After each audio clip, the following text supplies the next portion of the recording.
hasil tes DNA dari keluarga Ba'alwi ini tidak terbukti mereka sebagai keturunan Nabi besar Muhammad SAW. Jangankan sebagai keturunan Nabi besar Muhammad SAW, hasil tes DNA mereka yang berhaplogrup G kebanyakan ini bukan keturunan Nabi Ibrahim. Jadi jangankan mereka ini terbukti sebagai keturunan Nabi Muhammad, keturunan Nabi Ibrahim aja bukan. Karena dari mulai Nabi Ibrahim sampai sekarang, haplogrup itu haruslah sama antara haplogrupnya Nabi Ibrahim yang J sampai keturunan garis paternalnya yang saat ini ada, harus J semua. Sementara keluarga-keluarga Ismaili dan keluarga-keluarga Israeli yang sekarang ini ada di dunia itu telah terverifikasi garis lurus mereka ini semuanya J1, J, haplogrupnya J. Tetapi Ba'alawi yang mengaku sebagai sama keturunan dari Nabi Ismail, yang kemudian di tengah ada di situ keluarga Sayyidina Ali yang merupakan menantu daripada Rasulullah Muhammad SAW, hasil haplogrupnya adalah G. Maka berdasarkan dua kesimpulan, yang pertama kesimpulan tesis, tidak ditemukannya data-data dokumen-dokumen dari keluarga Ba'alwi sebagai keturunan daripada Ahmad bin Isa, dan juga data-data kesimpulan yang konklusif dari ilmu biologi yang menyatakan bahwa mereka ini bukanlah keturunan Nabi Muhammad. Dalam hal ini adalah keturunan Sayyidina Ali, karena Nabi Muhammad itu terpotong oleh Sayyidatuna Fatimah yang perempuan, tetapi Allah mentakdirkan bahwa Nabi Muhammad mempunyai menantu yang sepupu beliau, sehingga haplogrupnya antara Nabi Muhammad dan menantunya yaitu Sayyidina Ali sama, yaitu sama-sama keturunan daripada Abdul Muthalib, yang garis lurus ke atasnya adalah keturunan dari Nabi Ibrahim. Jadi yang hari ini mengaku sebagai keturunan daripada Nabi Muhammad SAW garis laki dari Sayyidina Hasan maupun Sayyidina Husain, ini harus mempunyai haplogrup yang sama dengan Nabi Ibrahim, dengan Sayyidina Husain, dengan Sayyidina Ali gitu. Sementara para kabib-kabib ini, Ba'alawi dari Yaman juga dari Indonesia, dari Yaman itu sudah 180 orang yang tes DNA, yang bisa dicari di Papilitri DNA, atau dari apa namanya itu penyedia jasa tes DNA yang bisa di open posting di apa namanya internet, itu tidak terbukti, tidak ada dari Ba'alawi itu yang J1. Assalamualaikum warahmatullahi wabarakatuh. Alhamdulillahirrabbilalamin. Wassalatu wassalamu ala asrafil mursalin Sayyidina Muhammadin wa ala alihi wa sahbihi ajma'in. Amma ba'du. Sahabat Masjid Afisa yang dirahmati oleh Allah Subhanahu wa Ta'ala, semoga kita senantiasa dalam lindungannya. Apa kabar teman-teman semua? Semoga baik-baik saja. Pada kesempatan kali ini saya mau berbagi debat yang sangat luar biasa antara Kiai Haji Imaduddin Usman Al-Bantani dengan Profesor Dr. Hanif ya teman-teman. Yuk, seperti apa debatnya? Langsung saja menuju ke videonya. Let's go. Assalamualaikum warahmatullahi wabarakatuh. Waalaikumsalam warahmatullahi wabarakatuh. Pemirsa pada Suat TV, malam ini kita lanjut tentang kajian nasab, tentang nasab Ba'alawi. Tema malam ini adalah nasab Ba'alawi dibatalkan, batal versi Kiai Imad. Kenapa masih banyak yang percaya? Nah, sekarang diskusi Kiai Imaduddin Usman Al-Bantani nanti akan memaparkan persoalan-persoalan yang saya pertanyakan. Kemudian juga Profesor Dr. Hanif Sahagafur, beliau adalah mantan ketua PBNU di era Kiai Said, dan juga beliau adalah salah satu guru besar di Universitas Indonesia. Baik, Kiai, tempo hari ada beberapa hal yang menjadi sebuah polemik. Saya pikir belum tuntas. Nah, kembali ke tema awal, bahwa nasab Ba'alawi dibatalkan oleh Kiai Imad, tetapi masih banyak yang percaya. Mungkin Anda bisa memberikan sebuah perspektif persoalan-persoalan yang up to date tentang nasab Ba'alawi. Silakan. Baik, Kang Mas Yusuf. Assalamualaikum, Profesor Hanif. Waalaikumsalam warahmatullahi wabarakatuh, Kiai. Baik, alhamdulillah, salatan wassalaman ala rasulillah, amma ba'du. Maka seperti yang telah disampaikan oleh Mas Yusuf, bahwa nasab Ba'alawi ini tanpa mengabaikan prinsip intelektual humility, bahwa nasab mereka ini telah batal. Nasab mereka tidak bisa diverifikasi secara ilmiah.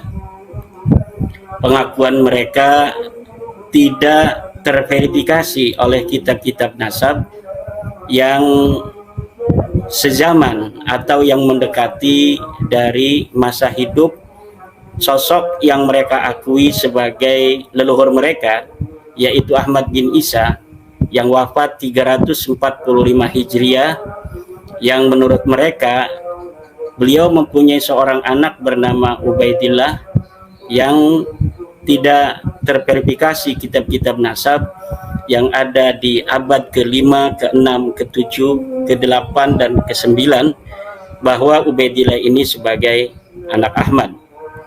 Kemudian secara ilmu biologi juga telah dihasilkan sebuah kesimpulan berdasarkan para ahli-ahli biologi, baik yang ada di Indonesia maupun yang ada di luar negeri, bahwa hasil tes DNA dari keluarga Ba'alawi ini tidak terbukti mereka sebagai keturunan Nabi besar Muhammad SAW. Jangankan sebagai keturunan Nabi besar Muhammad SAW, hasil tes DNA mereka yang berhaplogrup G kebanyakan ini bukan keturunan Nabi Ibrahim. Jadi jangankan mereka ini terbukti sebagai keturunan Nabi Muhammad, keturunan Nabi Ibrahim aja bukan. Karena dari mulai Nabi Ibrahim sampai sekarang, haplogrup itu haruslah sama antara haplogrupnya Nabi Ibrahim yang J sampai keturunan garis paternalnya yang saat ini ada, harus J semua. Sementara keluarga-keluarga Ismaili dan keluarga-keluarga Israeli yang sekarang ini ada di dunia itu telah terverifikasi, garis lurus mereka ini semuanya J1, J, haplogrupnya J. Tetapi Ba'alawi yang mengaku sebagai sama keturunan dari Nabi Ismail, yang kemudian di tengah ada di situ keluarga Sayyidina Ali yang merupakan menantu daripada Rasulullah Muhammad SAW, hasil haplogrupnya adalah G. Maka berdasarkan dua kesimpulan, yang pertama kesimpulan tesis, tidak ditemukannya data-data dokumen-dokumen dari keluarga Ba'alawi sebagai keturunan daripada Ahmad bin Isa, dan juga data-data kesimpulan yang konklusif dari ilmu biologi yang menyatakan bahwa mereka ini bukanlah keturunan Nabi Muhammad. Dalam hal ini adalah keturunan Sayyidina Ali, karena Nabi Muhammad itu terpotong oleh Sayyidatuna Fatimah yang perempuan, tetapi Allah mentakdirkan bahwa Nabi Muhammad mempunyai menantu yang sepupu beliau, sehingga haplogrupnya antara Nabi Muhammad dan menantunya yaitu Sayyidina Ali sama, yaitu sama-sama keturunan daripada Abdul Muthalib, yang garis lurus ke atasnya adalah keturunan dari Nabi Ibrahim. Jadi yang hari ini mengaku sebagai keturunan daripada Nabi Muhammad SAW garis laki dari Sayyidina Hasan maupun Sayyidina Husain, ini harus mempunyai haplogrup yang sama dengan Nabi Ibrahim, dengan Sayyidina Husain, dengan Sayyidina Ali gitu. Sementara para kabib-kabib ini Ba'alawi dari Yaman juga dari Indonesia, dari Yaman itu sudah 180 orang yang tes DNA, yang bisa dicari di Papilitri DNA, atau dari apa namanya itu penyedia jasa tes DNA yang bisa di open posting di apa namanya internet, itu tidak terbukti, tidak ada dari Ba'alawi itu yang J1. Kemudian kalaulah pengakuan seorang yang miskin aja di rumah sakit memerlukan dokumen-dokumen, Seorang yang mengaku miskin di rumah sakit itu harus ada akta kelahiran, harus ada kakak, harus ada tanda tangan RT, tanda tangan RW. Masa iya orang yang mengaku syaraf keturunan Nabi Muhammad SAW, dia tidak mempunyai dokumen-dokumen yang dibutuhkan yang sesuai dengan pengakuannya. Ya, maka sampai sekarang ini yang telah saya katakan beberapa kesempatan yang lalu bahwa saya telah mengirimkan surat terhadap Rabita Alawiyah mengenai kesimpulan saya mereka bukan keturunan Nabi besar Muhammad SAW ini, dan mereka tidak sampai saat ini tidak memberi jawaban, tidak memberikan klarifikasi data-data yang dibutuhkan. Adanya adalah framing-framing bahwa siapa yang tidak percaya kepada nasab daripada Ba'alawi ini sebagai turun Nabi adalah termasuk orang-orang yang menyakiti Nabi Muhammad SAW. Bagaimana orang yang membuka nasab mulia Rasulullah Muhammad SAW dari tukhala, dari orang-orang yang mengaku keturunan Nabi padahal terbukti bukan, itu disebut tidak akan mendapat syafaat. Seharusnya proposisi itu dilontarkan untuk orang-orang yang hari ini mengaku keturunan Nabi besar Muhammad SAW tanpa bukti-bukti dokumen, tanpa bukti-bukti data-data sejarah yang dibutuhkan. Di mana dalam metode ilmiah kan kita mengenal harus ada fakta, harus ada objektif, harus konsisten, harus sistematis. Ini nasab Ba'alawi yang hari ini terbangun itu sama sekali tidak berdasarkan fakta sejarah, fakta ilmiah, tidak objektif, karena pengakuan itu muncul dari keluarga mereka sendiri. Yang ketiga, tidak sistematis dan tidak konsisten. Kenapa tidak konsisten? Karena nasab mereka ini banyak berganti-ganti. Pertama mereka mengaku Al-Kazimi, kemudian mengaku sebagai Al-Uraidi. Jadi adanya ittirab itu perubahan silsilah dari Al-Ahdal yang dia adalah Al-Kadhimi, kemudian berganti menjadi Al-Uraidi dari Ahmad bin Isa. Ini menunjukkan bahwa memang nasab ini nasab yang ad-dukhala, nasab-nasab susupan yang sengaja menyusup kepada keluarga mulia Nabi besar Muhammad SAW.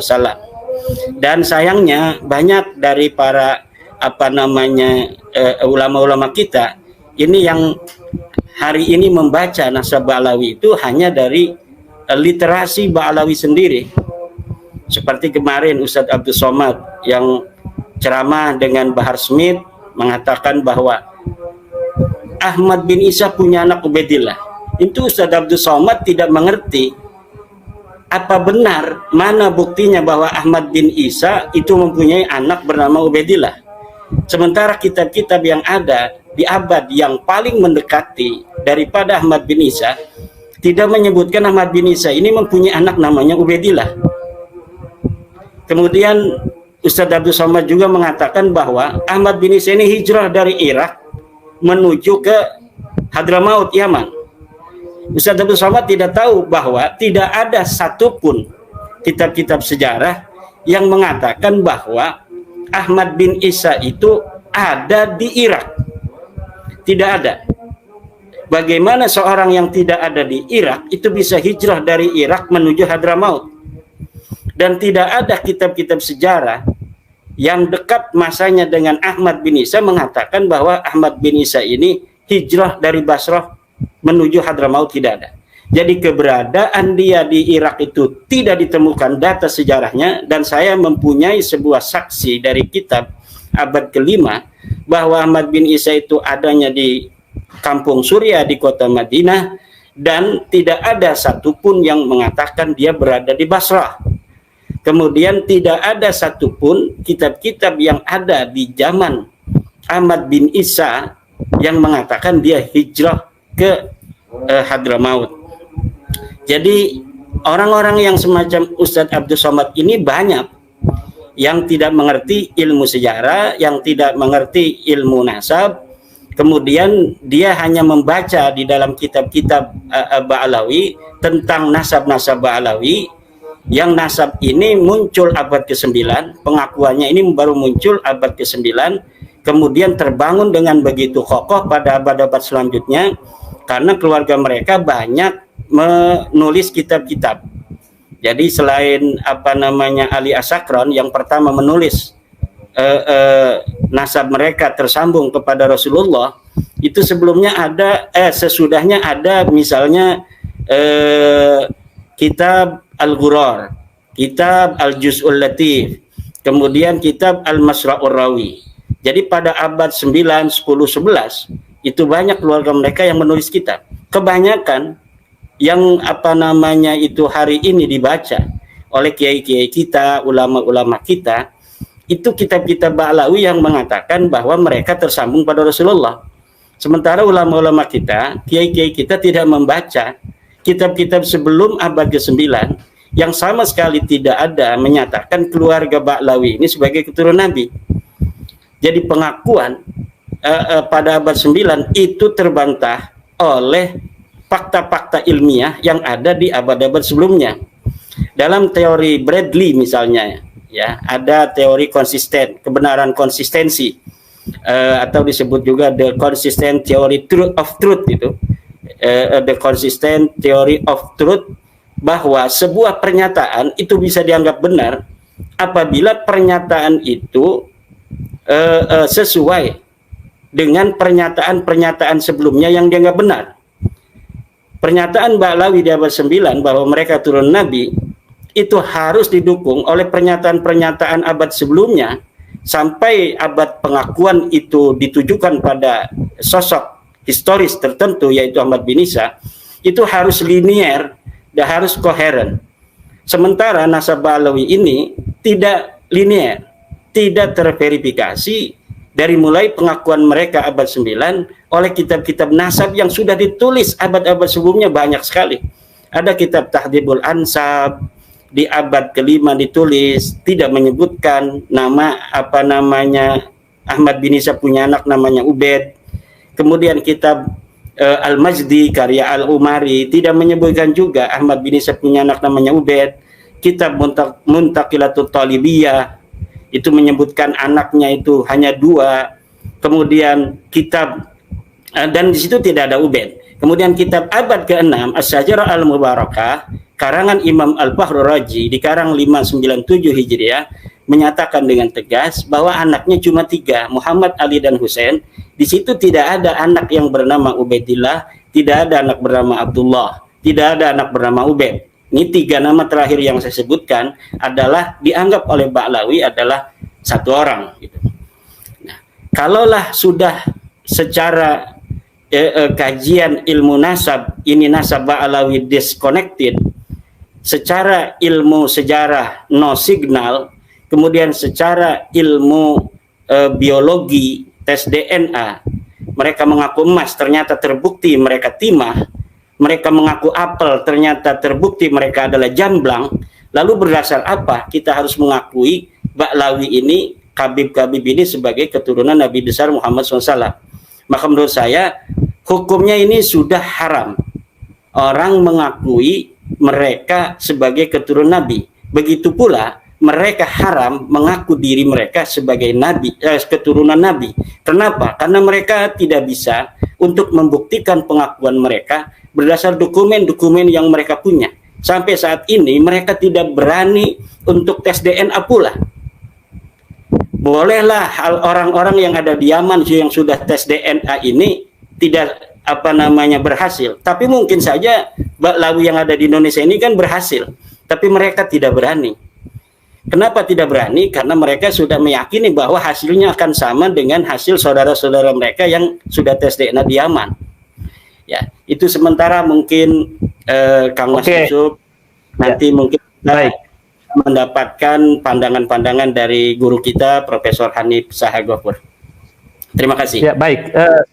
Satu lagi saya bertanya, Kiai Imad, metodologi dan teori apa yang Kiai pakai ketika menafikan sebuah nasab atau mengisbatkan sebuah nasab? Mungkin bisa diketengahkan karena ada beberapa kritik. Ini Kiai Imad ini tidak menggunakan sebuah teori baku, metodologi baku gitu, sesuai dengan ilmu nasab. Silakan Kiai. Ilmu nasab itu bagian daripada ilmu sejarah. Jadi bagaimana kita meneliti nasab itu sama dengan bagaimana kita meneliti sejarah. Pertama harus heuristik, mengumpulkan dokumen-dokumen, sumber-sumber yang ada sesuai dengan zamannya. Kemudian kita kritisisasi sumber. Kita pilah sumber ini mana yang berkaitan dengan nasab Alawi langsung atau tidak. Kemudian setelah itu kita interpretasi sumber-sumber yang ada ini kita interpretasi. Kemudian setelah itu kita mengadakan apa yang disebut dengan historiografi. Jadi kita kemudian tuliskan interpretasi kita berdasarkan data-data dan fakta-fakta ilmiah. Dan ini kalau kita baca dalam kitab-kitab nasab, semua ahli nasab itu menggunakan metodologi ini. Jadi ada orang yang salah baca kitab atau salah memahami, bacanya benar kadang-kadang tapi memahaminya salah. Jadi khattun nasabah, jadi isbatun nasab dengan khattun nasabah dipahami hanya apabila ada seorang ahli nasab hari ini menyambungkan nasab seseorang yang ada di zaman ini sampai ke Rasulullah, maka nasab itu sudah sahih. Ini kekeliruan di dalam memahami salah satu metodologi dalam isbatun nasab yang didapat di dalam kitab-kitab nasab, yaitu khattun nasabah. Khattun nasabah itu catatan ahli nasab. Catatan ahli nasab itu sesuai dengan objek siapa yang akan diisbat. Kalau yang diisbat adalah orang yang berada di hari ini, maka yang mengisbat adalah nasabah yang ada di hari ini. Bisa dengan cara khattun nasabah, bisa dengan dua saksi, bisa dengan adanya pengakuan dari seorang ayah kepada anaknya. Tetapi untuk orang-orang yang ada di masa lalu, misalnya Ahmad bin Isa ini mempunyai anak namanya Ubed. Ahmad bin Isa wafat 345 Hijriah. Kemudian dikatakan dia punya namanya Ubed. Sementara kitab-kitab nasab yang ada itu tidak mengkonfirmasi Ahmad bin Isa mempunyai anak namanya Ubed. Kemudian ada hari ini misalnya Syekh Mahdi Roja'i mengatakan bahwa sah Bahlawi ini sebagai turunan Nabi. Kemudian dia dianggap sebagai seorang nasabah yang bagi pendukung Bahlawi kemudian dianggap bahwa cukuplah seorang Mahdi Roja'i untuk menetapkan nasab Bahlawi ini sahih. Lalu saya tanya misalnya kalau ada Syekh Mahdi Roja'i, lalu saya dapat informasi bahwa Ubed ini anak Ahmad dari mana? Dia masih hidup ada di Iran dan saya sudah kirim surat kepada Syekh Mahdi Roja'i, tidak dibalas. Ada seorang mahasiswa dari Iran yang akan memfasilitasi kami untuk berdiskusi. Kami sudah siap, kemudian dibatalkan. Nah, ini menunjukkan bahwa memang seorang nasabah Syekh Mahdi Roja'i ini tidak ingin menggugurkan menghancurkan kredibilitas dia sebagai seorang nasabah hanya untuk mengisbat Ba'lawi.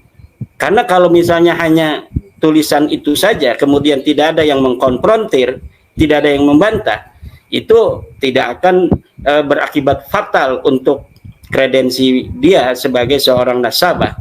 Tetapi ketika sudah berhujjah, beradu debat dengan orang yang membantah, dia terpaksa harus memberikan hujjah. Maka oleh karena itu dia tidak bersedia, atau dalam tanda kutip, karena memang setelah itu saya tidak mendengar berita lagi dari orang-orang yang ada di Iran itu, yang pembela-pembela Ba'lawi yang ingin mempertemukan saya dengan Syekh Mahdi Ar-Roja'i.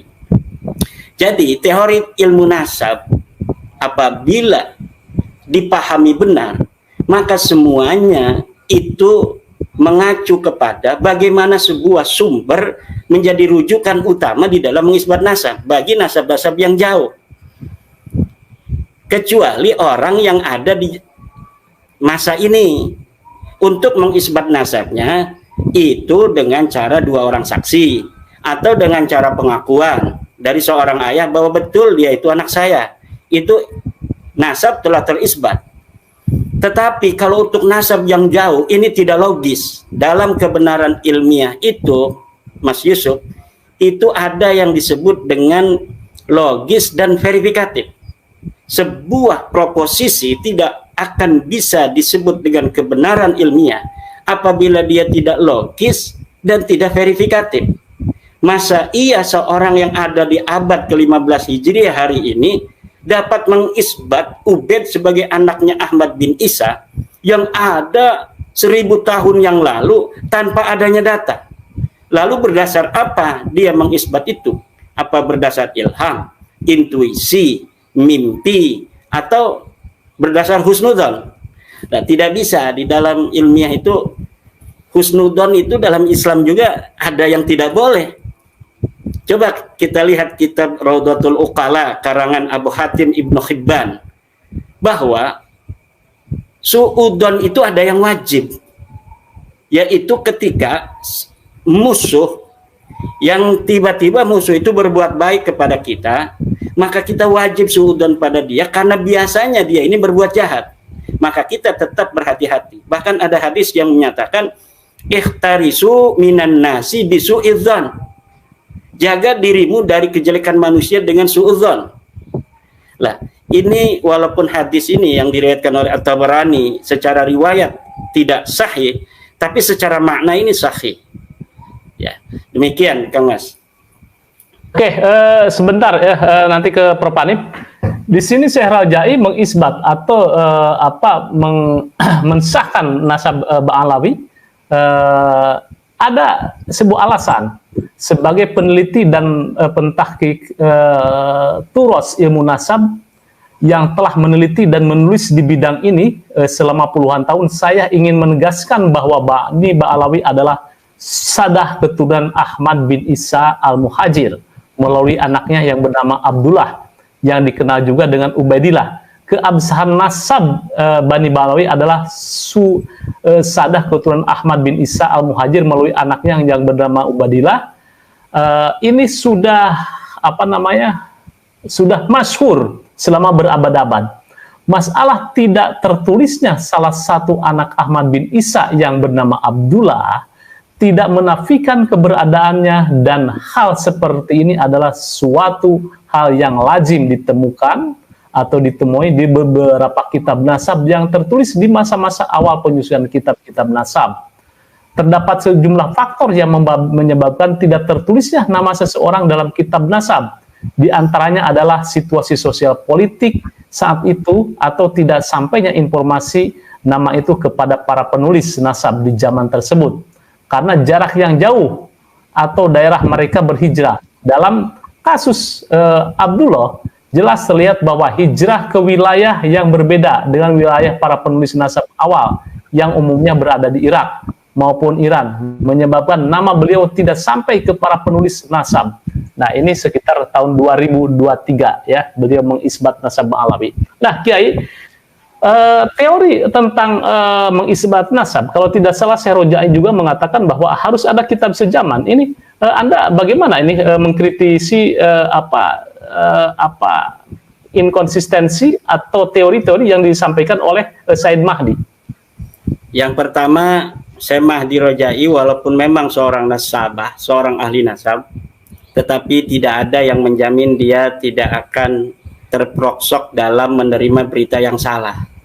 Tidak ada dalam ajaran Islam itu seorang ulama itu bebas dari kesalahan. Tidak ada.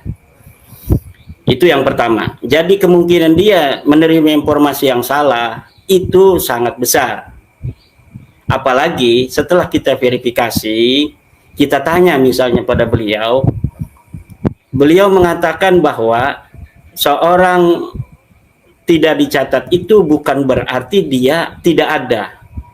Seorang yang tidak dicatat sebagai anak seseorang bukan berarti dia bukan anak orang itu.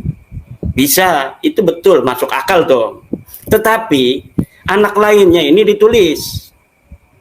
Kitab-kitab yang ada di abad ke-5 semua menulis anak-anak Ahmad itu. di abad ke-6 menulis. Kalau misalnya anak lain tidak ditulis, ini masuk logika kalaulah Ubaid ini tidak ditulis. Tapi anak lainnya sudah ditulis. Anak lain ditulis kok dia tidak ditulis. Abad ke-6 anak lain ditulis, dia tidak ditulis. Abad ke-7 anak lain ditulis, dia tidak ditulis. Abad ke-8 anak lain ditulis, dia tidak ditulis. Abad ke-9 juga pakar nasab itu belum menulis nama dia. Nama Ba'lawi itu muncul dalam kitab nasab itu pada abad ke-10 Hijriah oleh Syekh Samarqandi dalam kitabnya Tuhfatul Talib tahun 996 setelah 650 tahun kematian Ahmad bin Isa. Ini tidak wajar seseorang yang dinyatakan anak seseorang tidak ditulis selama 650 tahun oleh ahli nasab, kemudian tiba-tiba muncul pada 651 tahun kemudian sebagai anak seseorang itu. Ini akan, kalau kita biarkan ini pintu terbuka, maka masa depan ini akan semakin banyak orang-orang yang mengaku keturunan Nabi yang tidak mesti diverifikasi dalam kitab-kitab nasab masa lalu, cukup mendapatkan sebuah tanda tangan dari seorang nasabah. Nah, seorang nasabah tidak ada yang menjamin dia benar. Seorang nasabah tidak ada yang menjamin bahwa dia ini objektif. Bisa saja dia dibayar. Bisa saja dia menerima informasi yang salah misalnya. Atau dia bisa saja ada subjektivitas. Nah, kalau kita membaca kitabnya Syekh Mahdi Rojai, sebuah tahqiqannya, saya lupa nama kitabnya, itu dia mentahqiq sebuah kitab yang menerangkan Ahmad bin Isa. Di situ menerangkan anaknya Ahmad bin Isa, tidak disebutkan namanya Ubaid. Kemudian dia bikin sebuah footnote bahwa menurut guru saya Syekh Al-Mar'asi, Ahmad bin Isa juga mempunyai tambahan anak namanya Abdullah. Jadi dia menerima Ubaid ini atau Abdullah ini sebagai anak Ahmad bin Isa berdasarkan keterangan gurunya Syekh Al-Mar'asi. Saya kejar ini siapa Al-Mar'asi, ternyata Al-Mar'asi ini adalah pemilik Maktabah Al-Mar'asi di mana Syekh Mahdi Rojai bekerja. Kemudian saya lihat itu sirah hidup daripada Syekh Al-Mar'asi, dia murid dari seorang Ba'lawi Yaman. Di sini ada subjektivitas yang kental ketika seorang Syekh Mahdi Rojai hari ini mengisbat nama Ubaid sebagai anak daripada Ahmad. Sementara untuk kejujuran dia dalam mentahqiq ini telah terbukti karena dia juga mentahqiq kitab namanya As-Syajarah Al-Mubarakah yang menyebut anak Ahmad bin Isa tidak ada nama Ubaid, itu dia biarkan tidak ada nama Ubaid. Namanya kitab As-Syajarah Al-Mubarakah. Anaknya cuma 3 di abad ke-6. Itu ditahqiqnya oleh Syekh Mahdi Rojai. Nah, jadi dalam mentahqiq dia ini adalah siqah, tetapi di dalam hubungan-hubungan sosial, subjektivitas, rupanya beliau kasihan juga sama Ba'lawi yang udah 500 tahun ini ngaku turunan Nabi, masa mau dibatalkan ini sama orang Indonesia. Harusnya orang Iran dong yang membatalkan, hebat orang Iran, banyak kitab nasab dicetak oleh orang Iran, ini orang Indonesia yang mau batalin. Mungkin dia ingin mencari kesempatan yang membatalkan itu dia gitu, mereka orang-orang Iran, jangan orang Indonesia ini katanya. Karena kita malu dalam epistemologi di mana mereka itu ingin bersaing dengan dunia Arab, tapi tiba-tiba ini yang membatalkan ramenya di Indonesia. Saya kira juga begitu, kira-kira ya ini. Makasih. Oke, ya. Oke, baik. Saya langsung ke Pak Hanif. Pak Hanif, ini mungkin Anda bisa menyorot dari berbagai perspektif. Nasab Ba'alwi dibatalkan Kiai Imad, tetapi masih kenapa masih ada yang percaya? Mungkin Anda bisa menyorot dari berbagai perspektif, apakah metodologi, atau kemudian sebuah teori, atau mungkin dari sebuah keyakinan orang NU memang meyakini bahwa Habib itu adalah keturunan Rasulullah. Silakan, Prof. Baik, sebetulnya kontroversi silsilah atau nasab itu sudah bukan hanya akhir-akhir ini ya, tapi memang sudah sejak dulu gitu. Artinya polarisasi kaum Alawiyin ya yang kemudian menjadi Syiah maupun Alawiyin yang tidak menjadi Syiah itu sudah sejak zaman setelah Rasulullah wafat sebetulnya. Bahkan kalau kita amati ya perkembangan itu, diskursus wacana antara mereka yang pro dan yang kontra itu bukan akhir-akhir ini. Kalau saya lihat dan kita telusuri sebetulnya pro kontra itu ada dua ya. Pertama itu adalah terkait dengan putra Nabi yang laki itu semuanya wafat gitu. Sedangkan yang ada itu hanya Sayyidatina Fatimah gitu. Dan Sayyidatina Fatimah ini dianggapnya tidak bisa karena intisabun nasab itu adalah laki-laki gitu, bukan perempuan gitu.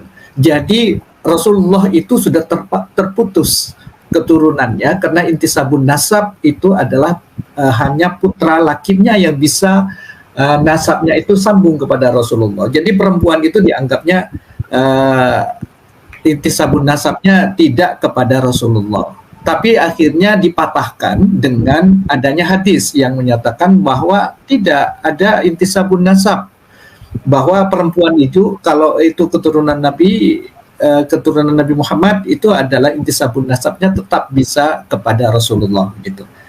Nah, itu antara lain yang membenarkan gitu.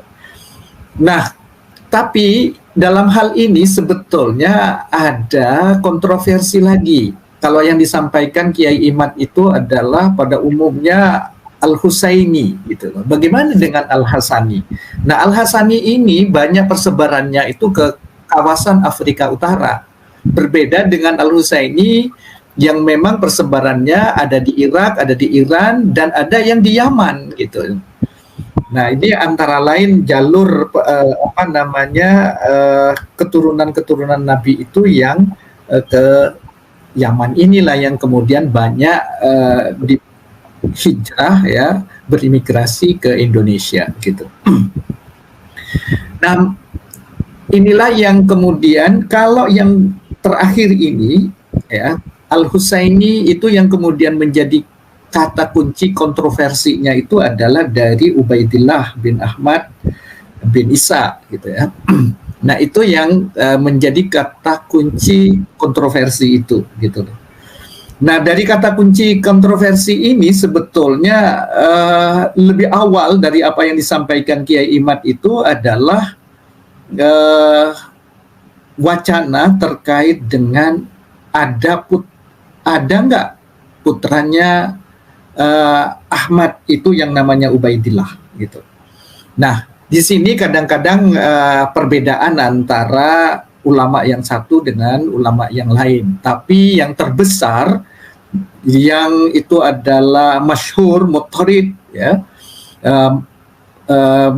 Mereka itu adalah dianggapnya ada putra yang namanya Abdullah atau yang disebut juga Ubaidillah itu. Selain tiga putranya yang lain, Muhammad, Ali, dan siapa lagi satunya itu. Nah, itu antara lain yang menjadi kata kunci kontroversi itu.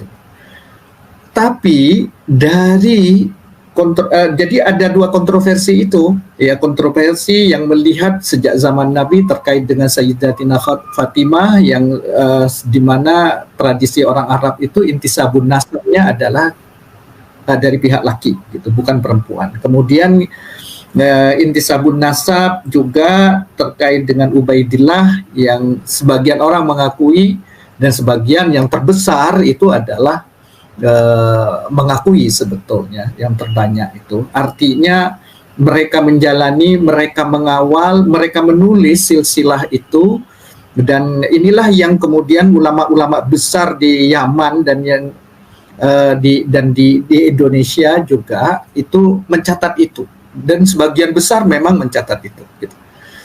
Nah, sebelumnya saya kepengen menyampaikan nih Pak Yusuf bahwa saya ini bukan Habib dan saya tidak ada kutub Alawi gitu loh. Saya ini akademisi saja, orang biasa-biasa. Jangan dianggap bahwa saya ini sebagai Ba'alawi atau apa gitu ya, tapi saya ini adalah dosen saja, dosen di UI yang pernah belajar tentang tentang antropologi, termasuk antropologi keturunan dan silsilah ini, sosiologi sejarah dan lain sebagainya, gitu kan. Nah, di sini memang kontroversi itu juga dibawa ke Indonesia, gitu, antara Jamiat Al-Khairiyah dengan orang Al-Irsyad itu, baik yang terkait dengan wacana awal ya terkait dengan Fatimah. Orang Irsyadi itu tidak mengakui itu, gitu loh, dan itu yang menjadi dasar. Nah, kemudian juga kontroversi juga dibawa juga adalah terkait putranya Ubaidillah. Jadi bukan hal yang baru sebetulnya, tapi memang ini sudah menjadi diskursus lama, dan wacana ini saling serang, saling kritik ya, antara diskurs sebagai Ba'alawi keturunan Nabi dengan kontroversi yang memang kontradiskurs ya, yang memang tidak mengakui itu. Jadi itu terus berlanjut sepanjang sejarah kaum imigran Yaman ya, baik yang habaib maupun yang bukan habaib, itu terus berlanjut sampai sekarang dan tidak pernah akur, gitu. Nah, kemudian di Indonesia ini mereka yang Ba'alawi ini berhimpun di dalam Jamiah Al-Khairiyah itu, sedangkan yang anti diskursus ya, kontradiskursusnya itu ada di Al-Irsyad. Sebetulnya Syekh Surkati As-Sudani awalnya itu adalah memang termasuk orang yang ada di Jamiat Al-Khairiyah ini, tapi karena memang merasa tidak nyaman dan selalu mengagung-agungkan keturunan itu, akhirnya Syekh Surkati As-Sudani ini keluar dari Jamiat Al-Khairiyah dan mendirikan Jamiah Al-Irsyad ini. Nah, sebetulnya diskursus itu yang sampai sekarang ya, masih sifatnya itu adalah siwa anjamakna fihi qila wa qalu, gitu. Belum sampai verifikasi. Apalagi kalau disebut ilmiah, gitu ya. Itulah yang barangkali saya berbeda pandangan ya terkait kategori verifikasi dan ilmiah itu, gitu. Berbeda dengan pandangan Barat ya, yang memang punya kekuatan yang luar biasa terkait dengan verifikasi itu. Nah, saya masih ingat apa yang disampaikan oleh mereka yang pro dan yang kontra itu ya, masih masih sifatnya itu adalah wacana saja, gitu. Walam nastafid min bahsina tula umrina siwa anjama'na fihi qila wa qalu, gitu. Katanya pendapat ini, pendapat itu dan lain sebagainya. Pendapat yang lebih awal yang memang sudah muncul kontra terhadap itu adalah misalnya Asy-Syajaratul Mubarakah Tahdzibul Ansab ya, abad ke-5, Asy-Syajaratul Mubarakah abad ke-6 dari Fakhrul Razi misalnya. Tapi Tahdzibul Ansab itu adalah Ubaidili, sebetulnya orang Syiah juga, dan mazhabnya Imamiyatul Mazhab, gitu. Sedangkan Fakhrul Razi itu tidak diketemukan, Kiai, tidak diketemukan kitab ya, dari karangan-karangan Fakhrul Razi itu, kitab Asy-Syajaratul Mubarakah itu, gitu. Dan itu ada banyak pendapat, misalnya di dalam kitab misalnya Tarikhul Islami, tulisan dari banyak ya, yang kira-kira sebetulnya barangkali daftar list itu tidak ditemukan kitab Asy-Syajaratul Mubarakah itu tulisan Fakhrul Razi, gitu. Karena memang Fakhrul Razi ini imamnya para ya, banyak ulama-ulama Ahlus Sunnah wal Jamaah yang sanad keilmuannya itu sambung dengan Fakhrul Razi itu. Karena Fakhrul Razi terutama banyak menulis tentang ilmu kalam dan lain sebagainya. Nah, sebetulnya yang menarik juga terkait masih tetap juga, artinya tidak bergeser cara pandang dari para ulama-ulama terdahulu itu adalah pandangannya masih kutip kitab begitu. Tidak bergeser kepada verifikasi faktual terhadap data gitu. Dan menelusuri data itu, kebenaran dari data itu gitu. Artinya kalau masih terkait dengan verifikasi itu masih belum disebut ilmu gitu. Apalagi begitu juga sejarah misalnya. Karena memang begini, Pak Yusuf, logika dan argumentasi para ulama terdahulu itu masih punya kekuatan di dalam logika mantiki gitu. Logika mantiki. Dan logika mantiki itu kalau itu fiddihni la fil qaun gitu. Ada di dalam pikiran, tidak di dalam fakta kenyataan. Maka pada saat berwacana itu adalah kutip mengutip kitab itu. Di situ kelemahannya sebetulnya gitu. Kalau dibandingkan dengan ilmu pengetahuan modern. Sebetulnya dari awal ya memang wadi'u ilmul mantik itu adalah Aristoteles sebetulnya, dan itu adalah logika fiddihni saja, fiddihni faqat gitu. Dan tidak fil qaun gitu.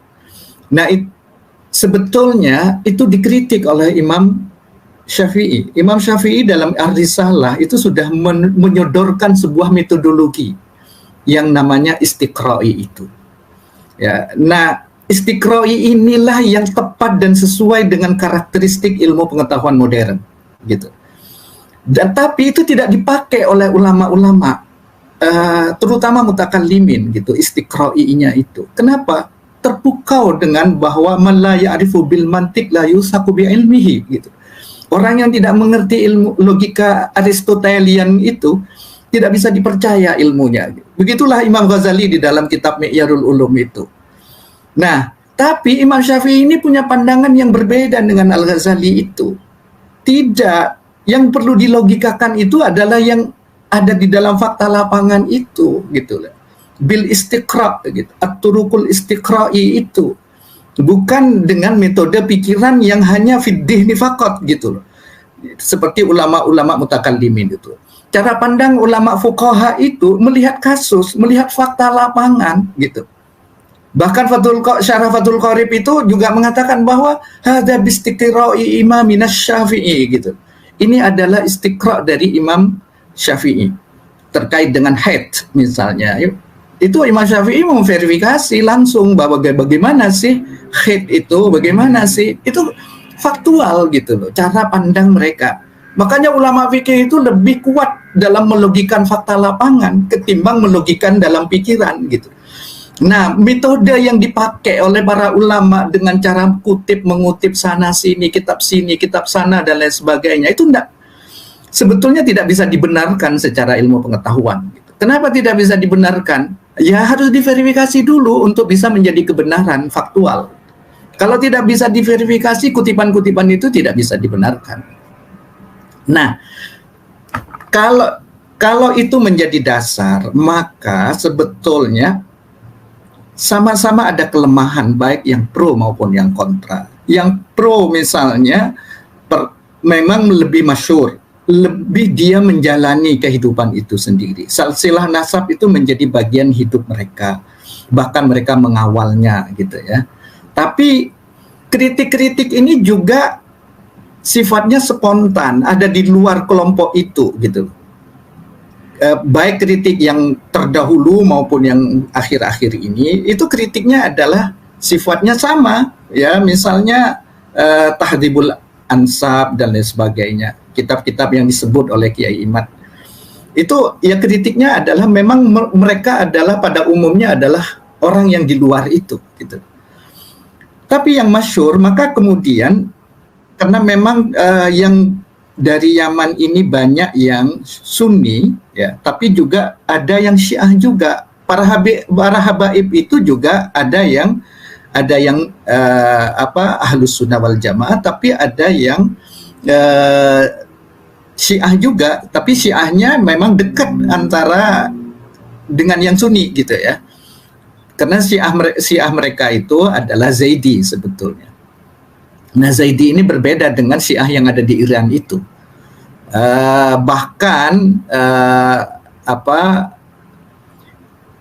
gurunya banyaklah guru-guru Sunni itu yang memang ada yang Mu'tazilah ya, ada yang Mu'tazilah gitu ya, tapi berguru kepada Sunni, dan yang Sunni berguru kepada Mu'tazilah, dan Syiah Zaidi ini pada umum. Zaid bin Ali itu adalah berguru kepada Wasil bin Atha. Nah, memang ada kedekatan gitu ya. Nah, itulah yang barangkali secara metodologis memang perlu didalami lagi. Sejarah misalnya, kalau disebut sejarah itu jangan hanya dianggap sebagai cerita gitu ya. Jangan dianggap sejarah itu sebagai legenda, sebagai cerita, sebagai mitos, sebagai cerita mitos, cerita legenda dan sebagainya. Sejarah itu harus berdasarkan bukti.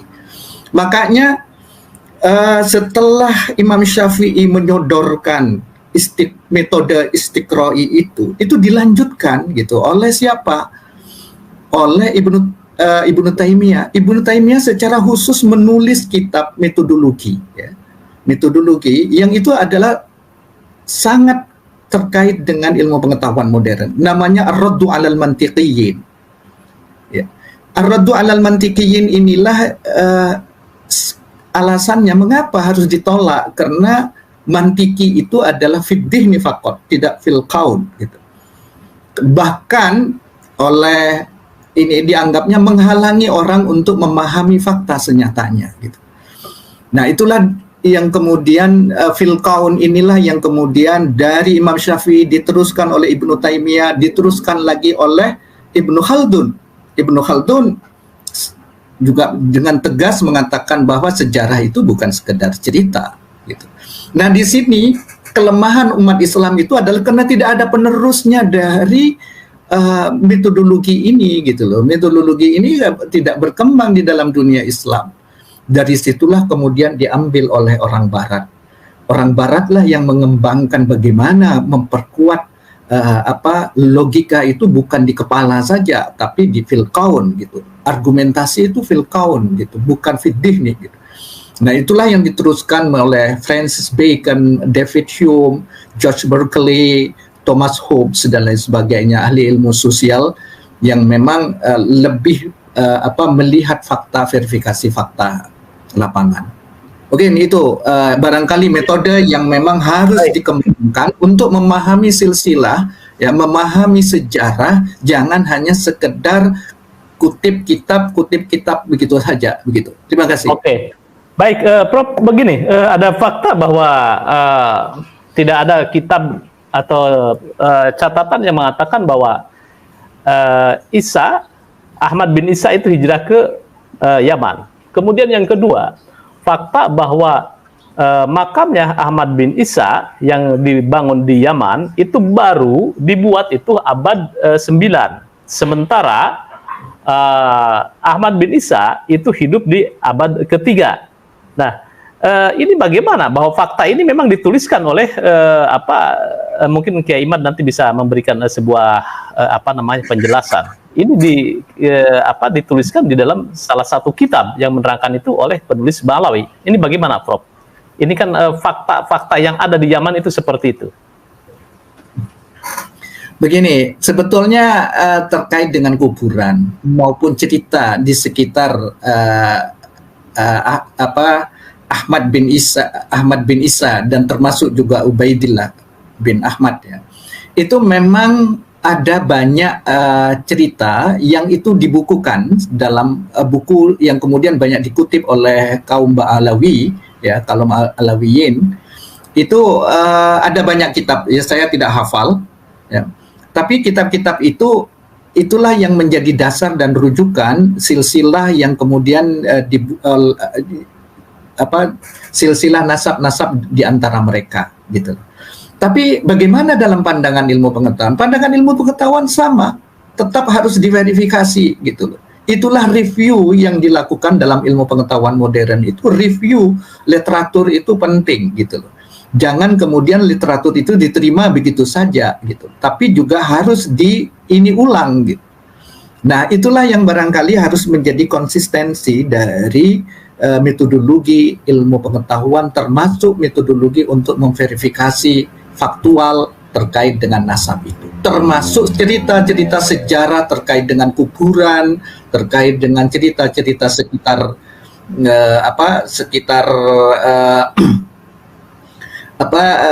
terkait Ahmad bin Isa, termasuk juga Ubaidillah atau Abdullah, itu semuanya adalah memang perlu diverifikasi. Tapi saya masih tetap percaya, artinya begini, walaupun pengkritik itu masih tetap dianggap tidak kemudian samalah kritiknya Ibnu Taimiyah terhadap akidah Ahlus Sunnah wal Jamaah, kritiknya kaum Khawarij atau kritik terkait kaum Alawiyin ya pada zaman dulu ya. Kritik juga sekarang terhadap itu belum meretakkan ya sendi-sendi terpenting dari kaum Alawi. Paling hanya sekedar bahwa ini adalah Ubaidillah Ahmad bin Isa tidak punya anak yang namanya Ubaidillah dan sebagainya. Itu yang kemudian menjadi kontroversi gitu. Tapi nasab itu hampir tidak meretakkan ulama-ulama besar gitu ya. Tapi bagaimanapun kebesaran itu jangan kemudian dianggap bahwa kebenaran gitu ya. Tapi sampai sekarang belum meretakkan kritik-kritik terhadap Ba'alawi, kritik terhadap silsilah kaum Alawiyin, termasuk kritik terhadap Ubaidillah bin Ahmad bin Isa, itu sampai sekarang masih tetap dianut oleh sebagian besar ulama-ulama. Dan itu tidak kemudian muncul dari dalam internal mereka kritik gitu loh. Oh tidak benar misalnya bahwa Ubaidillah itu adalah putra Ahmad dan tidak ada nama itu gitu. Itu masih belum gitu. Nah itulah kemudian maka banyak para ulama yang masih tetap konsisten memahami bahwa itu adalah tetap diakui sebagai keturunan Nabi gitu. Termasuk ulama-ulama besar di Indonesia gitu. Hanya memang ada orang-orang yang mengkritik itu. Tapi saya pikir perlu dibuka juga, jangan kemudian ditutup gitu. Kalau memang ada kritik Rabithah Alawiyin misalnya, harus terbuka juga gitu loh. Artinya jangan kemudian hal itu ditolak, perlu dikaji ulang gitu. Kalau memang itu adalah merupakan kebenaran faktual. Mungkin itu, Mas. Ya baik, saya sepakat dengan Prof. Hanif bahwa mengkritisi nasab habaib adalah bukan sebuah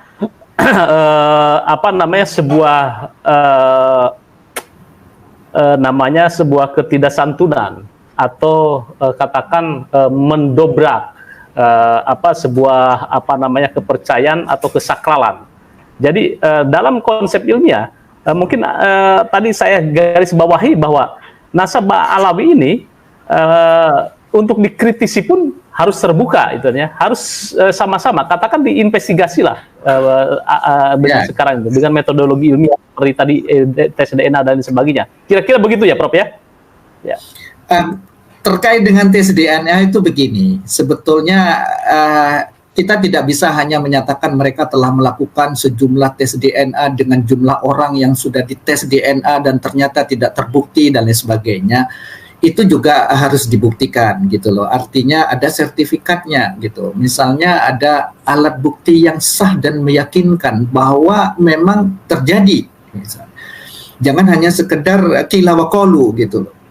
Nah, itu penting. Kenapa? Karena tes DNA ini adalah verifikasi faktual dan itu adalah asasnya asas ilmu pengetahuan dan itu bisa dibenarkan gitu. Nah, apakah betul asas ini sudah diterapkan misalnya dan terkait dengan tes DNA itu bagus sebetulnya kalau memang ada tes DNA seperti itu. Iya. Nah, gitu. Ya, mungkin solusinya begitu ya. Ketika polemik masalah kesejarahan, kemudian masalah kitab, mungkin metodologi yang paling tepat adalah tes DNA. Oke, baik. Ke Kiai Imad. Kiai Imad mungkin bisa sedikit menjelaskan tadi ada beberapa masukan dari Prof. Hanif. Silakan, Kiai. Baik, terima kasih Pak Profesor Hanif atas catatan-catatan dan juga sanggahan-sanggahan. Ini ketika kita tidak mendapatkan apa jawaban dari Rabita Alawiyah yang saya surati Ustadz Taufik Segap, ini mungkin pandangan-pandangan dari Profesor Hanif tadi ini bisa mewakili dari, ini pandangannya ya, bukan sosoknya, dari pandangan-pandangan Rabita Alawiyah, karena memang Rabita Alawiyah yang saya tahu pandangannya mirip dengan pandangan-pandangan dari Profesor Dr. Hanif ya. Bahwa sudah dicatat misalnya oleh ulama-ulama di Yaman, ulama besar di Yaman. Ya betul dicatat, tapi dicatat mulai abad ke-9 Hijriah, mulai dari pengakuan mereka itu. Dan pengakuan mereka itu tercatat, mereka mengaku itu tercatat dalam kitab mereka, bahwa mereka mengaku gitu, bahwa sosok Abdullah yang merupakan silsilah dari Syarif Abil Jadid ini diijtihadi sebagai daripada leluhur mereka. Itu betul sekali bahwa dicatat oleh ulama besar, karena memang Ali As-Sakran itu pada saat itu dikenal sebagai salah satu ulama besar dari Ba'lawi ya, dari Ba'lawi yang mulai dia mencatat mengaku sebagai keturunan Nabi, yang mengakunya itu tidak terverifikasi oleh kitab-kitab yang sebelumnya.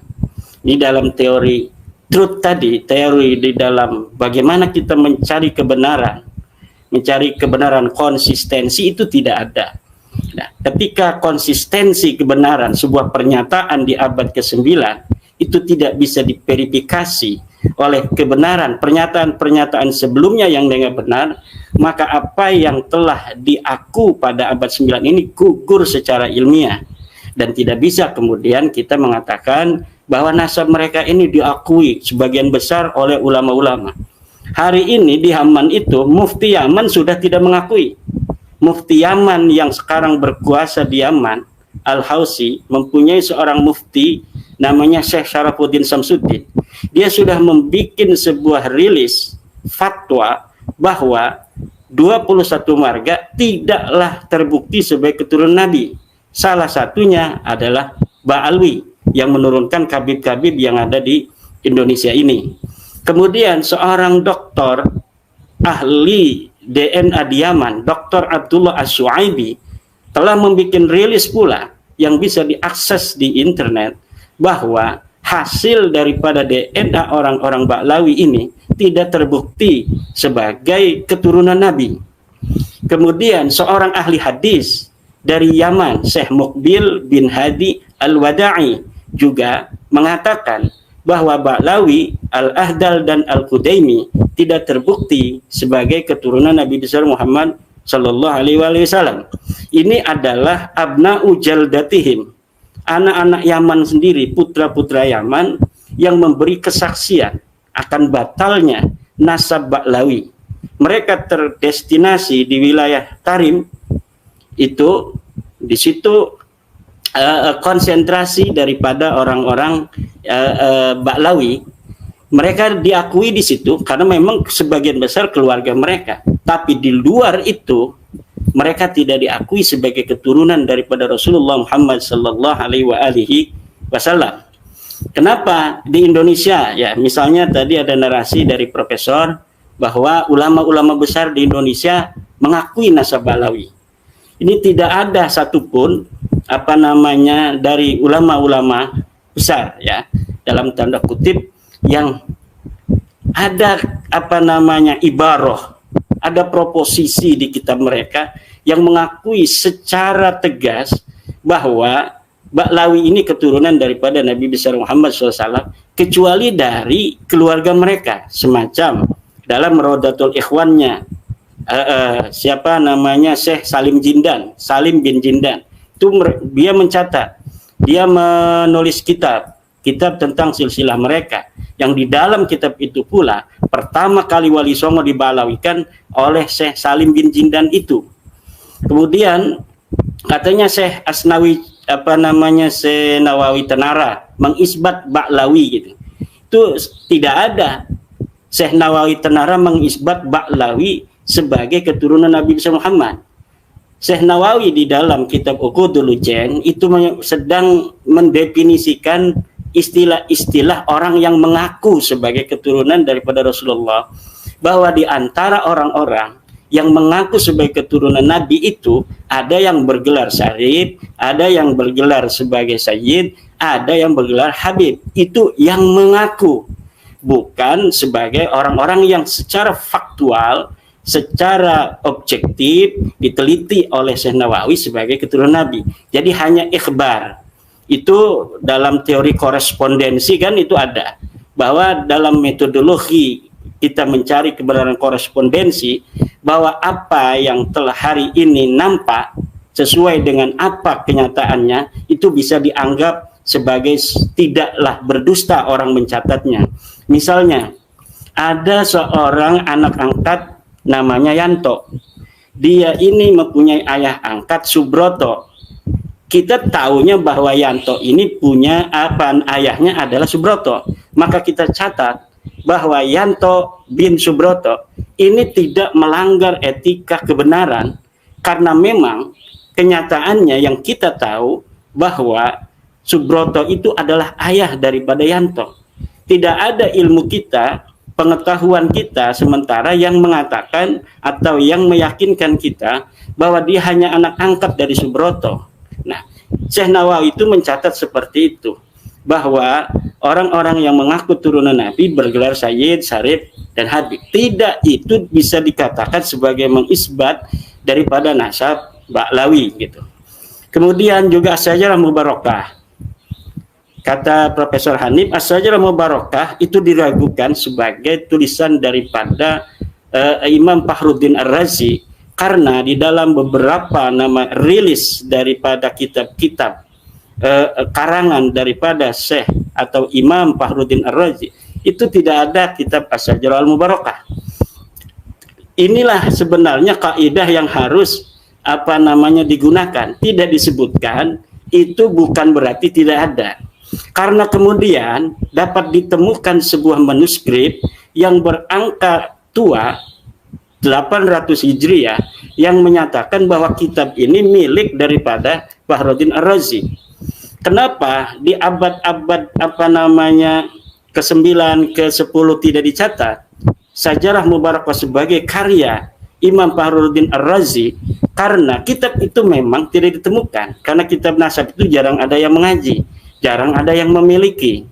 Dia dicatat atau ditulis untuk seseorang dari pejabat masa itu, kemudian diaji oleh pejabat itu saja, ditaruhlah di perpustakaan yang ada di Turki.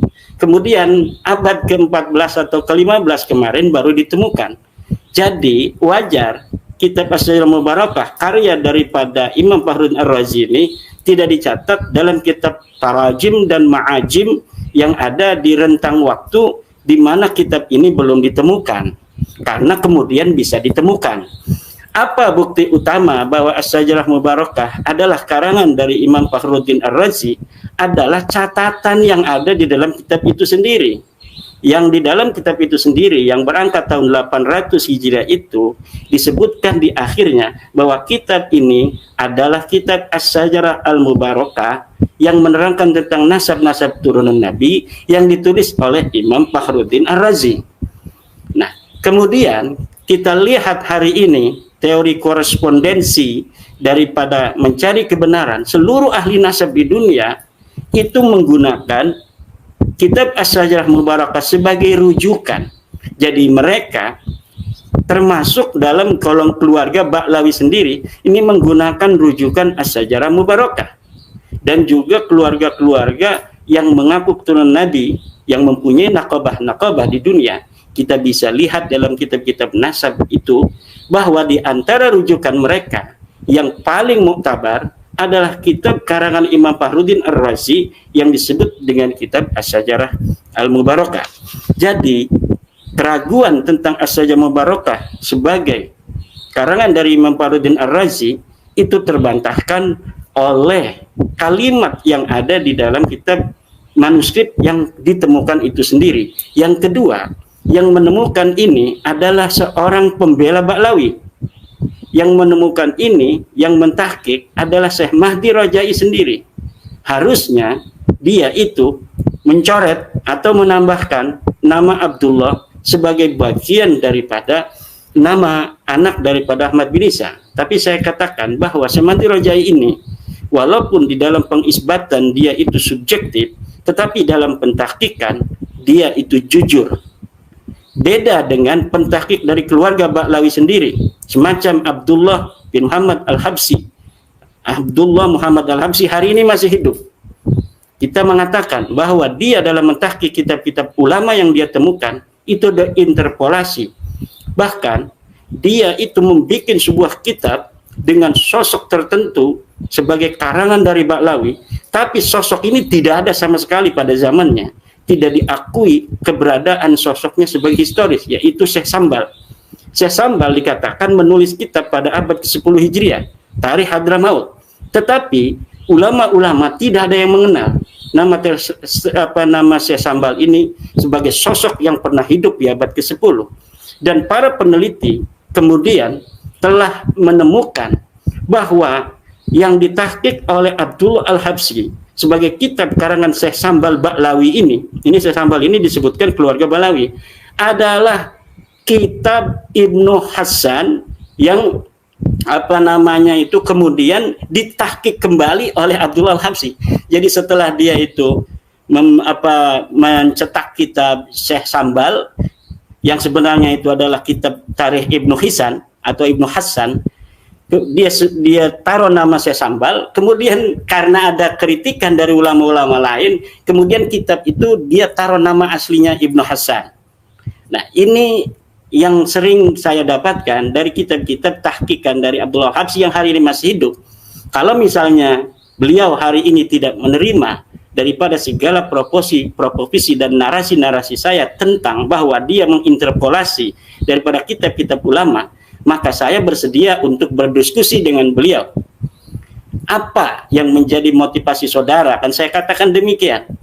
Ketika di Tarikh Ibnu Hisan, di situ kitabnya itu tidak ditulis tentang Faqih Muqaddam, tapi kemudian Anda menulis Faqih Muqaddam. Padahal kitabnya itu tidak ada nama Faqih Muqaddam. Tapi kenapa Anda berani-berani menulis di kitab ulama tentang sosok yang tidak ditulis oleh pengarangnya sendiri?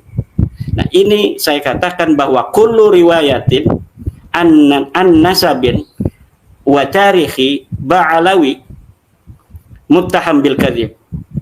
Kullu riwayatin min ulama'i Ba'lawi bin nisbah li tarikhihim wa nasabihim muttahamun bil kadzib. Setiap riwayat dari Ba'lawi tentang sejarah mereka, tentang nasab mereka, itu harus dicurigai kedustaan. Kenapa? Karena beberapa contoh telah mengajak kita untuk berkesimpulan seperti itu. Sulit kita untuk tidak berkesimpulan bahwa mereka sengaja berbohong dalam sejarah dan nasab mereka. Karena kitab-kitab yang ada hari ini kita baca, dan kalau ini akan ada pertemuan para profesor sejarah, kita bisa buktikan kitabnya itu puluhan kitab yang karya dari Ba'lawi itu semuanya adalah tidak masuk dalam derajat ilmiah. Kutipan-kutipan yang dusta banyak sekali. Misalnya menerangkan bahwa kitab Ibnu Samrah di abad ke-5 telah menyebut nasab Ba'lawi. Saya teliti kitabnya, tidak ada. Bahwa Al-Ubaidili menyatakan bahwa Ahmad bin Isa hijrah ke Yaman. Saya teliti kitabnya, tidak ada. Bahkan tentang fikih, hukum-hukum pun Ba'lawi ini berani untuk mengutip dan mengutipannya itu berdosa. Misal seperti bahwa Ibnu Hajar Al-Haytami berfatwa bahwa wanita keturunan Nabi itu tidaklah sekufu dengan yang bukan turunan Nabi walaupun alim. Saya teliti kitab daripada Ibnu Hajar yang tentang fatwa itu sebaliknya, bahwa anak seorang alim itu tidak sekufu untuk menikah dengan keturunan Nabi yang bodoh. Kemudian Imam Asyuyuti katanya, dia kutip dalam Al-Masra'ur Rawi, dalam kitab Khasaisnya tentang kafaah juga seperti itu. Saya cari kitab Khasaisnya Imam Suyuti, masih ada kitabnya. Ternyata apa yang ada di dalam kitab Khasaisnya Imam Suyuti tidak sama dengan yang mereka kutip. Banyak sekali hal-hal yang semacam ini yang saya kira hari ini Ba'lawi ini akan kalau kita biarkan para ilmuwan, ulama membiarkan, sementara mereka ini bukan turunan Nabi, darahnya aja bukan darah Nabi, dan ini bisa untuk dibuktikan dan diperdebatkan oleh ahli-ahli biologi, karena ahli biologi yang mengatakan bukan hanya biologi Indonesia, dari Timur Tengah, Dr. Syekh Umar bin Abdul Aziz Az-Zaid, kemudian Dr. Nabil Al-Qurhi, Dr. Abdullah As-Suaibi dari Indonesia, Dr. Sugeng Pondang Sugiharto, Dr. Ari Kaim, dan lain sebagainya. Itu semuanya mengatakan yang sama, bahwa kesimpulan biologi bahwa Ba'lawi dari 180 orang yang telah tes DNA, dan ini kalau tadi Profesor Hanif ini memerlukan bukti yang sah tentang tes DNA, itu buktinya sudah ada di internet. Jadi Family Tree DNA itu memiliki sebuah situs yang open posting. Semua orang bisa untuk melihat hasil-hasil tes DNA daripada Ba'lawi, daripada keturunan Nabi lainnya. Turunan Nabi yang lain di Timur Tengah, di Saudi, di Bahrain, segala macam, J1. Tapi ketika Ba'lawi G. Kemudian ada keterangan dari para pakar-pakar di Family Tree DNA itu, bahwa Michael Hammer misalnya, J1 adalah turunan Ibrahim, baik dari Ismail maupun dari Israel. Kalau orang yang hari ini mengaku sebagai keturunan Nabi, maka pertama dia harus memiliki haplogrup J. Kemudian baru ditilik apakah dia J-nya ini J ke Ibrahimi, kemudian Ibrahimnya ini apakah Ismaili, apakah dia ini ke Israeli, atau orang-orang Yahudi keturunan Nabi Ibrahim hari ini. Nah, kalau misalnya Ba'lawi ini G itu memang Yahudi, tapi bukan Yahudi keturunan Nabi Ibrahim, tapi orang-orang dari Khazaria di Kaukasus yang kemudian memeluk agama Yahudi, kemudian hari ini mereka mendominasi daripada orang-orang Yahudi. Nah, itu beberapa. Kemudian tentang mantiki istiqra'i ya. Nah, saya setuju dengan Prof bahwa memang kita harus meningkat ini dari mantiki yang hanya bicara tentang mafil dhihni untuk meningkat kepada mafil kaun, agar bisa diverifikasi. Kemudian kita akan tahu setiap proposisi, pernyataan, narasi itu tidaklah langsung kita telan mentah-mentah, taken for granted, tetapi juga harus diverifikasi.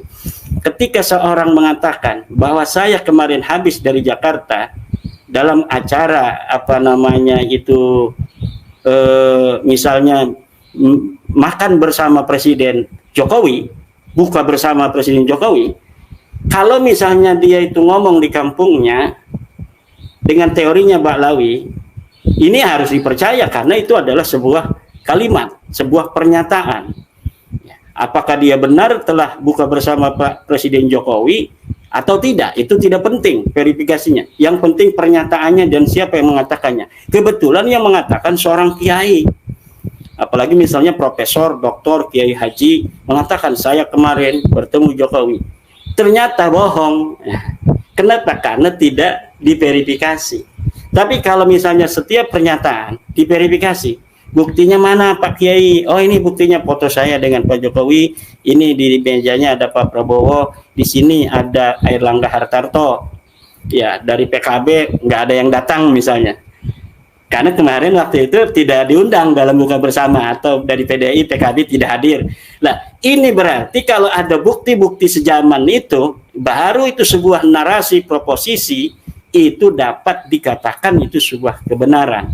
Tapi apapun itu, saya terima kasih sekali kepada Profesor Dr. Hanif Shahal Ghafoor yang telah memberikan catatan-catatan.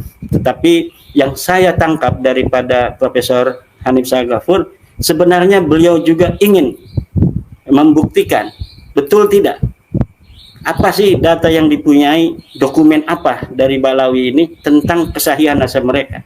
Dan sampai hari ini Prof, mereka tidak mengijabah daripada permintaan kita untuk berdiskusi untuk melakukan tes DNA dan lain sebagainya. Nah, untuk itu sekali lagi tanpa mengurangi intelektual morality, kita menyatakan bahwa nasab mereka itu adalah nasab yang palsu, maudhu'un, munqati'un, batilun, dan haram untuk mengakuinya. Siapa saja orang yang mengakui dari nasab Ba'lawi dengan segala 1000 hujah yang telah ada bahwa mereka itu tidak terbukti sebagai turunan Nabi, maka dia telah menyakiti daripada Rasulullah SAW. Dia sama saja memasukkan orang yang bukan turunan Nabi sebagai keturunan Nabi. Sama hukumnya orang yang tanpa dalil mengeluarkan keturunan Nabi dan keturunan Nabi, itu hukumnya haram. Sama juga orang yang memasukkan bukan turunan Nabi ke dalam keturunan Nabi, itu sama-sama haram. Demikian. Baik, pertanyaan saya tadi Kiai Imad mengatakan bahwa Mufti Yaman membatalkan nasab Ba'lawi. Itu sumber lafaz aslinya itu dari mana nih, Kiai? Apakah ada mungkin rilisnya, kemudian juga sumber internetnya? Ada rilisnya, itu ada di internet, ada rilis, tinggal dicari aja. Dan itu sudah banyak ditayangkan di berbagai macam berita di Indonesia juga. Jadi tinggal Mufti Yaman itu nanti ada sumbernya dari apa gitu. Dan bisa diverifikasi orangnya masih hidup, masih berkuasa, al-Hausinya di Yaman gitu. Ya. Baik. Jadi ini bisa dipertanggungjawabkan sumber aslinya dan kevalidan data yang mengatakan bahwa Mufti Yaman membatalkan 21 ya? Iya. Berapa? 21 ya? Marga yang mengaku turunan Nabi di Yaman, termasuk Ba'lawi, diputuskan oleh Mufti Yaman dia bukan keturunan baginda Nabi besar Muhammad sallallahu alaihi wasallam. Baik, ini menjadi catatan penting bahwa ada sumber resmi dari Mufti Yaman, gitu ya. Jangan sampai menjadi sebuah simpang siur. Ya, bisa dipertanggungjawabkan ya. Baik, sumber resminya. Baik, mungkin Prof. Hanif bisa memberi ini ada sebuah tanggapan atau mungkin sebuah masukan terhadap tadi yang kita bicarakan. Silakan, Prof. Baik, begini menariknya itu, bahwa kalau 21 itu dibatalkan bisa jadi gitu ya. Tapi dari sekian Ba'lawi itu kan banyak kabilah, banyak ini keturunan itu gitu. Nah, apakah berarti kan tidak semuanya dibatalkan? Karena memang jumlahnya itu sekitar kalau di Rabitatul Alawiyyin itu ada sekitar lebih dari 100 jalur-jalur keturunan Nabi itu. Kalau yang dibatalkan 21 itu kan berarti masih ada yang memang bisa diakui sebagai keturunan Nabi. Itu satu. Pertanyaan saya juga untuk Kiai Imad, itu di mana Al-Hasani itu? Apakah memang dia itu adalah mungkote atau memang nyambung gitu, sanad silsilah dari Al-Hasani itu, misalnya Sayyid Muhammad bin Alwi Al-Maliki Al-Hasani, dan pada umumnya Al-Hasani ini banyak di kawasan Afrika Utara gitu. Nah, itu barangkali juga perlu menjadi catatan juga. Artinya begini, Robitoh Alawiyyin juga harus juga melakukan verifikasi faktual juga terhadap mana yang memang dari 21 itu tertolak dan tidak bisa disebut keturunan Nabi, atau mana yang memang bisa disebut sebagai keturunan Nabi gitu. Itu. Oh ya, terkait juga dengan kitab Kiai. As-Sajaratul Mubarakah itu yang ditulis oleh Fakhruddin Ar-Razi itu menjadi kontroversial karena itu tidak hanya satu sumber catatan tentang kitab tulisan dari Syekh Fakhruddin Ar-Razi itu. Artinya memang misalnya Tabaqatul Mufassirin, ya, At-Tarikhul Islami, kemudian ada juga kitab-kitab lain yang itu ada list tulisan yang mencatat kitabnya, kitab-kitab dari yang ditulis oleh Syekh Fakhruddin Ar-Razi ini. Nah, ternyata As-Sajaratul Mubarakah itu tidak ada gitu dari sekian banyak kitab-kitab itu. Dari ya yang saya catat kira-kira ada 4 kitab yang menulis tentang daftar kitab yang ditulis oleh Fakhruddin Ar-Razi, dan itu tidak ada yang As-Sajaratul Mubarakah itu. Mungkin itu 3 hal yang barangkali saya sampaikan. Iya, baik. Baik, Kiai Imad, silakan. Yang pertama adalah tentang kalau 21 dibatalkan berarti masih banyak yang Ba'lawi itu bisa dianggap sahih. Begini Prof, bahwa keturunan Nabi itu kan dari Al-Hasani, Al-Husaini. Itu masing-masing itu ada ribuan marga. Dari Al-Husaini itu ribuan marga, dari Al-Hasani ribuan marga, dan Ba'lawi itu salah satunya. Jadi Ba'lawi ini salah satu saja yang mengaku sebagai keturunan Nabi dari ribuan marga lain yang ada di dunia yang mengaku sebagai keturunan Nabi. Nah, termasuk di Yaman. Di Yaman ini yang mengaku turun Nabi itu ada Al-Khawsi, ada Ar-Rasi, ada At-Tabatabai, ada Al-Jailani, ada Al-Ahdal, ada Al-Imadi. Masih banyak, ada Ba'lawi gitu. Nah, ini yang dibatalkan di Yaman oleh Mufti Yaman itu 21 termasuk Ba'lawi. Jadi ketika Ba'lawi ini dibatalkan, maka seluruh turunan dari marga Ba'lawi itu dari Al-Asgab bin Sihab bin Yahya bin Semit itu batal semua. Karena ujungnya itu sudah dibatalkan, yaitu Ba'lawi ini. Jadi bedakan antara Alawiyah dengan Alwiyah. Nah, Rabitah di Jakarta ini Rabitah Alwiyah, Rabitah keturunan Alwi bin Ubaidillah, bukan keturunan Sayyidina Ali. Nah, kalau keturunan Sayyidina Ali banyak di dunia itu dari Raja Yordan, dari Syarif Makkah, itu semuanya mengaku keturunan Nabi dan terkonfirmasi baik dari kitab nasab maupun dari DNA. Nah, kemudian toba-toba yang ada di Yaman juga itu terkonfirmasi oleh kitab nasab, terkonfirmasi juga oleh DNA. Tapi Ba'lawi tidak terkonfirmasi oleh kitab nasab, juga tidak terkonfirmasi oleh DNA. Nah, kemudian yang kedua tentang Al-Hasani. Al-Hasani gimana? Ya, Al-Hasani banyak keturunannya. Abdul Qadir Al-Jailani itu Al-Hasani. Kemudian Sayyid Alwi Al-Maliki Al-Hasani itu dari marga Al-Idrisi, ya. Sayyid Alwi Al-Maliki itu dari marga Al-Idrisi, dia keturunan Nabi Muhammad SAW. Dia bukan Ba'lawi, dia Al-Hasani. Kemudian Raja Maroko, Raja Yordan, Al-Hasani. Kemudian Al-Khawsi yang ada di Yaman itu Al-Hasani dari Ar-Rasi. Ya, itu banyak sekali. Asyaibani juga ada Al-Hasani. Nah, itu sahih asli turun Nabi. Nah, ketika saya mengatakan sahih asli keturunan Nabi adalah ketika sebuah pengakuan itu belum kita teliti, maka kita biarkan apa adanya sesuai dengan pengakuannya. Itu adalah sistem ilmiah. Nah, tapi kalau Ba'lawi saya berani mengatakan dia palsu, dia maudhu, dia terputus, karena saya sudah menelitinya dan dia terbukti bukan keturunan Nabi Muhammad SAW, baik dari pustaka, sejarah maupun DNA. Kemudian dari yang terakhir adalah tentang Sajarah Mubarakah. Ya, tadi setelah saya ungkapkan Pak Prof bahwa memang Sajarah Mubarakah ini baru ditemukan di perpustakaan Turki oleh Syekh Al-Mar'asi yang kemudian ditahqiq oleh muridnya yang namanya Syekh Mahdi Rojai. Karena tidak semua kitab itu bisa diakses orang karena dulu tidak ada cetakan. Jadi orang menulis kitab. Kadang-kadang karena tidak laris, kitab itu hanya disalin oleh seseorang yang mau ngaji. Apalagi kitab nasab itu hanya berkaitan dengan orang-orang yang punya hubungan darah dengan Rasulullah.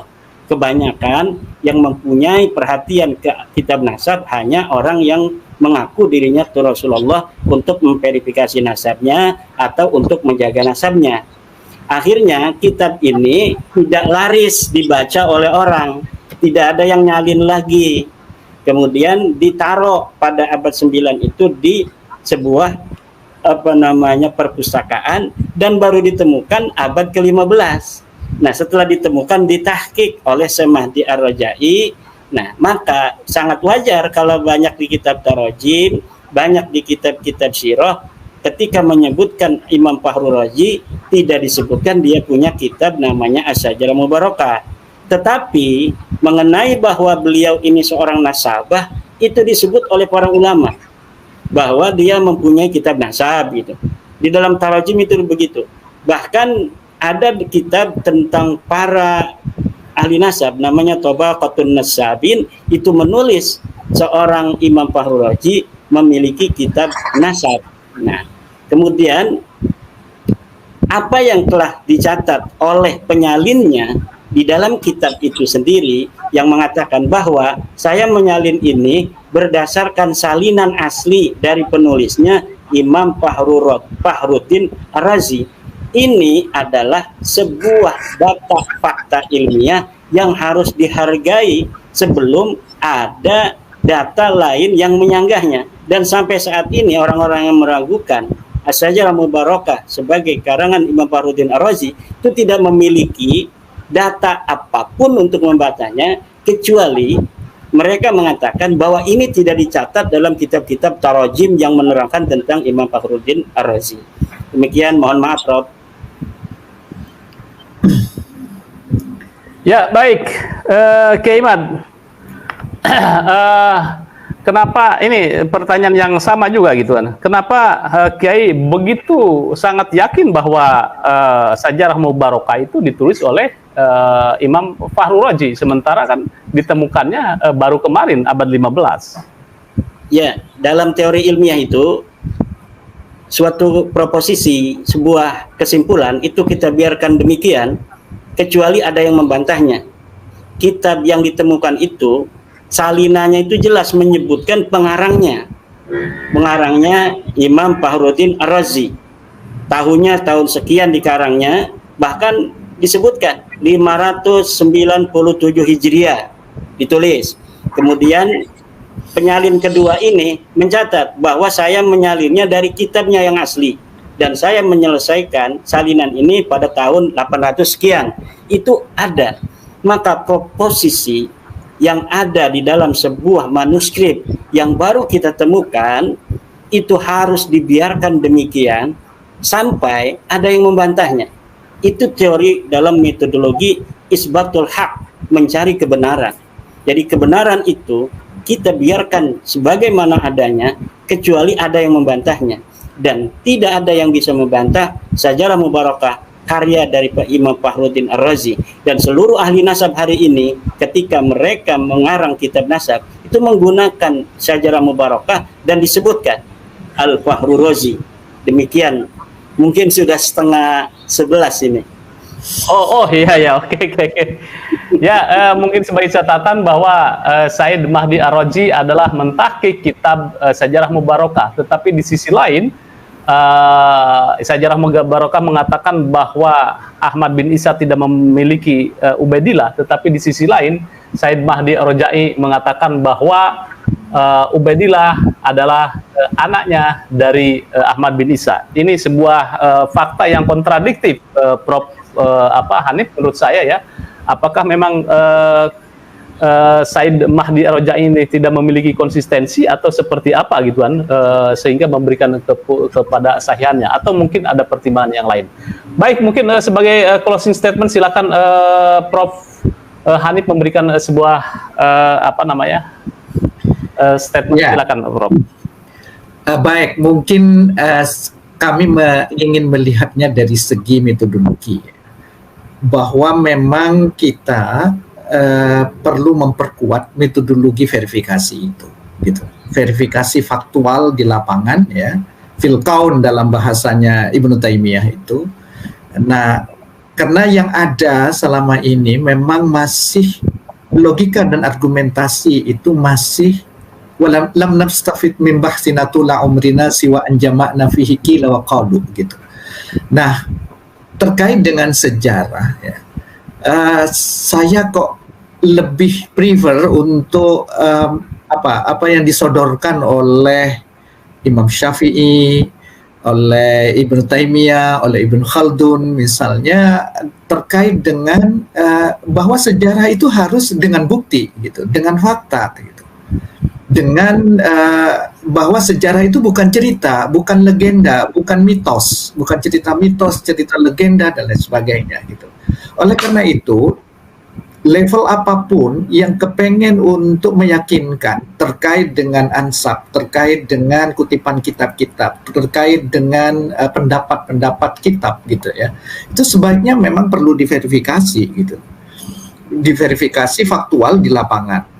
Nah, itulah sebetulnya banyak kelemahan-kelemahan metodologis ini ya. Ya saya ini santri dulunya, tapi kemudian kok tidak tahu ya, kemudian terlempar ada di Universitas Indonesia dan tidak lagi ngajar agama gitu. Tapi saya masih tetap membacalah kitab-kitab itu. Ya hanya itulah yang barangkali dalam pandangan saya sebagai akademisi yang saya pernah belajar gitu ya, di pesantren pernah belajar mantik, iqodul Imam, kemudian kitab-kitab Sulamul Munawarraq dan lain sebagainya gitu, dengan kitab-kitab yang sekarang yang pada umumnya tulisan Latin gitu, tulisan bahasa Inggris gitu. Mungkin itu saja pengalaman yang barangkali satu hal yang terpenting, baik yang pro maupun yang kontra, baik mereka yang terkait dengan nasab itu, memang terpenting adalah harus berupa verifikasi faktual gitu, dan baik secara sejarah ya, sejarah maupun silsilah maupun dari segi tes biologi itu, seperti yang disampaikan Kiai Iman. Mungkin itu saja dari saya. Terima kasih. Baik. Terima kasih Kiai Iman. Baik. Ada closing statement Kiai Iman? Ya, terima kasih. Saya ingin mengucapkan terima kasih pada Profesor Dr. Hanif Shahghafur yang berkenan untuk membahas nasab Balawi pada malam hari ini. Dan closing statement daripada Profesor tadi, saya sangat setuju bahwa setiap sejarah, setiap pernyataan perlu diverifikasi kebenarannya. Yang kedua adalah tentang bahwa tes DNA itu penting untuk kesahihan nasab. Terima kasih. Ya, baik. Satu lagi saya menggarisbawahi bahwa sejarah adalah fakta. Sejarah adalah bukan cerita, bukan legenda, tetapi berdasarkan fakta-fakta yang valid. Demikian pemirsa pada Suara TV. Terima kasih Prof. Hanif Shahghafur. Ini luar biasa. Kemudian juga Kiai Imaduddin. Ini diskusi menurut saya ini sangat mencerahkan menurut saya gitu ya. Baik perspektif dari Prof. Hanif yang memberikan sebuah masukan pentingnya metodologi dan teori di dalam kajian sejarah, dan juga Kiai Imaduddin. Jauh dari kata-kata kasar atau kemudian juga narasi-narasi rasis dan lain sebagainya. Ini menurut saya yang kita butuhkan, bahwa kajian-kajian seperti ini yang diperlukan untuk mencerdaskan umat. Dan terima kasih juga kepada netizen, baik yang pro dan yang kontra. Kita tunggu berikutnya kajian nasab yang lebih mencerdaskan. Wassalamualaikum, dan jangan lupa like, share, subscribe pada Suka TV. Selamat malam, sahur. Nanti kita sambung. Terima kasih Mas Yusuf, terima kasih Kiai. Jadi itu ya teman-teman, debat pada kali ini yang mana pembahasan tentang masalah nasab Balawi yang batal menurut Kiai Haji Imaduddin Usman Al-Bantani. Jadi sangat seru sekali debat pada kesempatan kali ini, Kiai Haji Imaduddin Usman Al-Bantani dengan Profesor Dr. Hanif ya. Jadi hostnya itu Bapak Yusuf ya. Jadi yang dibahas masalah tentang nasab Balawi, yang mana seperti biasa tetap terkonfirmasi tidak tersambung kepada Rasulullah. Jadi perdebatan itu sangat seru sekali ya. Batalnya Balawi ini menurut versinya Kiai Imaduddin, karena Kiai Haji Imaduddin Usman Al-Bantani sudah melakukan penelitian dari ilmu sejarah, ilmu nasab, dan juga dari tes DNA. Ternyata klan Ba'alawi ini terkonfirmasi tidak tersambung kepada Rasulullah Shallallahu Alaihi Wasallam. Jadi itu ya teman-teman, debat pada kesempatan kali ini semoga bermanfaat buat kita semua. Dan buat teman-teman apabila mempunyai kritik dan saran, teman-teman bisa tulis di kolom komentar.